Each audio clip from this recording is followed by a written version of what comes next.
Ja fa aproximadament un any, un veí d'Alzira es queixava al nostre diari de la falta de neteja i manteniment que havia observat a l'Avinguda de la Ribera, més coneguda com la Ruta del Colesterol.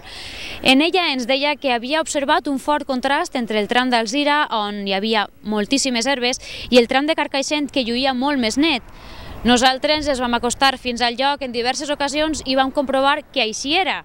Uns mesos després de l'última visita hem tornat per veure com ha crescut eixe arbret. I tant que ha crescut.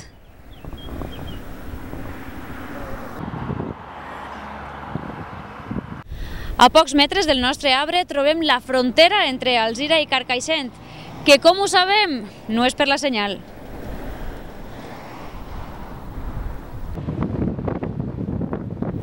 La falta de manteniment i neteja és més que evident. Ara falta saber què opinen els vianants de la Ruta del Colesterol. Sí, está un poquet abandonat. Haría falta, pues no sé, pocos arreglos. Es que se nota el terme de lo que es un puesto y lo que es el atre, lo que cuiden en una parte y lo que cuiden de la otra. Sí, eso es debido a la crisis que n'hi ha. Pues ara, en aquests moments, jo crec que està un poquet abandonat. Perquè passa normalment tots els dies la faig. I crec que un poquet sí, tindria per almenys l'Ajuntament un poc més de cuidado. I sobretot també en l'hivern, després també una altra cosa també són les llums, que això ens ha passat a la Montxemà i a mi quan normalment venim, el trobar-nos, este any passa menys, però l'altre anterior, però a fosques, anem en una pileta. Ha hagut una temporada que no n'hi havia llum. Lo de Carcaixent sí que està il·luminat i així està.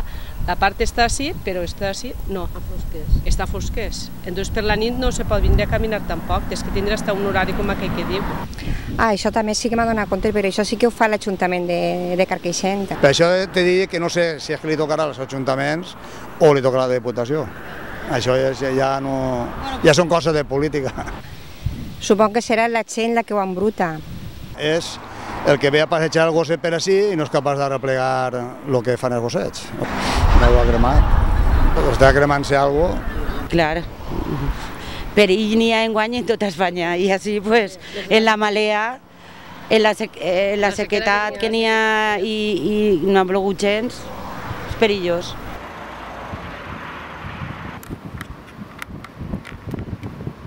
Com ho arreglaria jo? Arreglar un poquet tot això, tot el caminar. Però les herbes serà per a poquet temps, si no ho fiquen un altre remei. El que falta és una continuïtat de la neteja. Per què no podien asfaltar-ho hasta si no eixiria la herba? Que per lo menos agarren i podien 15 hores al mes o el que siga per a una netejada de vez en quan. Contratar a gent per a que ho netejara i al mateix temps li dona un jornal i no està parat. Que puga fer falta gent, doncs no ho sé. Parats, des de luego, n'hi seguem molts, millor dit, para que n'hi hagi coses que per almenys podrien cuidar-les un poc més. Dir les coses les diguen tots, però complir-les ja és més difícil.